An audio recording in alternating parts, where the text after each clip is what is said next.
Bukan presiden, justru 7 menteri inilah yang bikin Indonesia bertahan. Halo teman-teman semua, selamat datang lagi di channel Indonesia Mengingat. Tempat di mana kita ngobrol santai tapi tetap berbobot tentang sejarah, politik, dan hal-hal menarik dari negeri kita tercinta. Nah, sebelum kita mulai ngebahas topik seru kali ini, jangan lupa buat pencet tombol subscribe, kasih like, dan share video ini ke teman-teman kamu. Biar makin banyak orang tahu cerita-cerita menarik di balik perjalanan bangsa kita.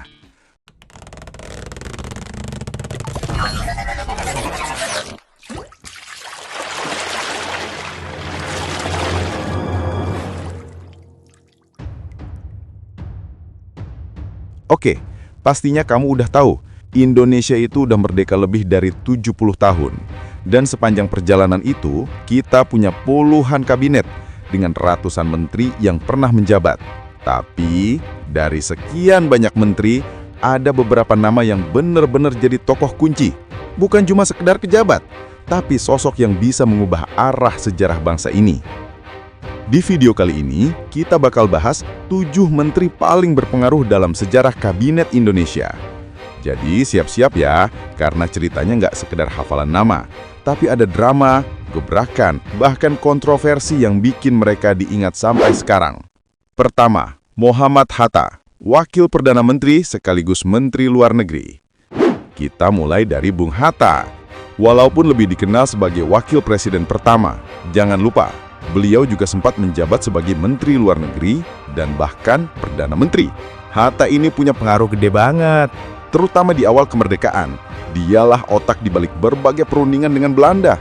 Kalau nggak ada dia, mungkin Indonesia butuh waktu lebih lama buat diakui kemerdekaannya secara internasional loh. Bayangin aja, beliau bisa negosiasi di meja perundingan sama Belanda, yang waktu itu masih ngotot pengen balik lagi. Kedua, Sri Sultan Hamengkubuwono ke-9, Menteri Keuangan dan Menteri Pertahanan. Nah, kalau yang satu ini udah legenda banget. Sri Sultan Hamengkubuwono ke-9 pernah menjabat sebagai Menteri Keuangan dan perannya krusial waktu negara kita lagi bokek-bokeknya. Di awal kemerdekaan, kas negara literally kosong. Tapi Sultan ini dengan berani pakai kekayaan pribadinya buat ngebiayain roda pemerintahan. Belum lagi pas beliau jadi Menteri Pertahanan. Jogja, yang waktu itu jadi ibu kota darurat, bisa bertahan karena kepemimpinan beliau. Jadi, kalau kita ngomong soal menteri paling berpengaruh, ya jelas banget nama Sultan Hamengkubuwono ke-9 wajib masuk. Ketiga, Profesor Dr. Subroto, Menteri Pertambangan dan Energi. Masuk ke era Orde Baru ada nama Subroto. Beliau menjabat sebagai Menteri Pertambangan dan Energi di masa booming minyak 1970-an. Kenapa penting? Karena minyak waktu itu jadi tulang punggung ekonomi Indonesia. Subroto bukan cuma mengelola sektor energi, tapi juga jadi tokoh penting di dunia internasional. Beliau bahkan pernah jadi Sekretaris Jenderal OPEC loh. Artinya, suara Indonesia dalam urusan minyak dunia itu kedengeran banget. Salah satunya berkat beliau. Keempat, B.J. Habibie, Menteri Riset dan Teknologi. Kalau yang satu ini udah nggak perlu ditanya lagi, siapa sih yang nggak kenal Pak Habibie? Sebelum jadi presiden, beliau adalah Menteri Riset dan Teknologi selama 20 tahun lebih. Habibie ini bukan cuma sekedar menteri, tapi juga visioner. Dia punya mimpi besar bikin Indonesia mandiri di bidang teknologi. Dari pesawat N230 sampai satelit, semua ada jejak tangannya. Walaupun banyak pro dan kontra, harus diakui, beliau berhasil bikin bangsa ini percaya kalau orang Indonesia juga bisa jadi pemain di dunia teknologi tinggi. Kelima, Yusuf Kala, Menteri Perdagangan dan Menteri Perindustrian. Sebelum jadi wakil presiden 2 periode, Yusuf Kala alias JK juga pernah jadi menteri. Salah satunya Menteri Perdagangan di era Gus Dur dan Menteri Koordinator Kesejahteraan Rakyat di era Megawati. Yang bikin JK berpengaruh adalah kemampuannya jadi problem solver. Misalnya, beliau ikut andil dalam perdamaian konflik Poso dan Aceh. Selain itu, gaya JK yang lugas dan cepat ambil keputusan bikin beliau dihormati di kabinet. Keenam, Sri Mulyani, Menteri Keuangan.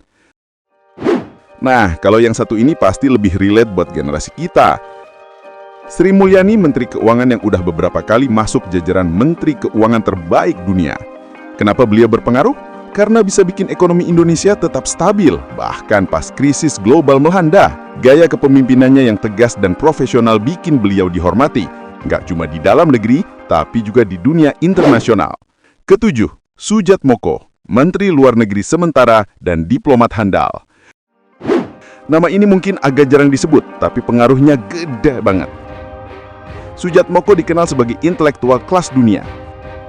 Pernah juga menjabat sebagai diplomat senior, bahkan sempat jadi rektor PBB Universitas Tokyo. Sebagai Menteri Luar Negeri sementara, beliau ikut membangun citra Indonesia di dunia internasional.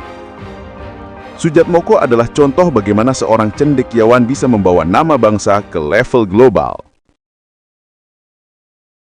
Jadi teman-teman, itu tadi 7 nama menteri paling berpengaruh dalam sejarah Kabinet Indonesia versi Indonesia Mengingat.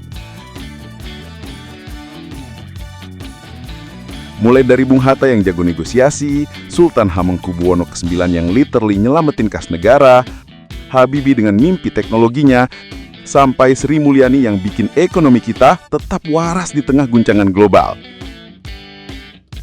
Mereka ini bukti bahwa posisi menteri itu bukan sekedar jabatan, tapi juga panggung buat mukir sejarah bangsa.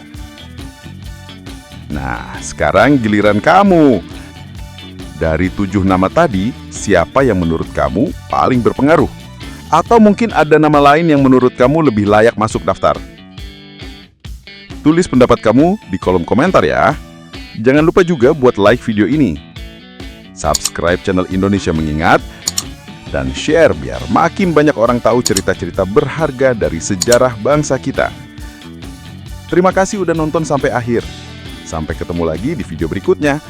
Tetap semangat belajar sejarah, karena dengan mengingat masa lalu, kita bisa melangkah lebih bijak ke masa depan.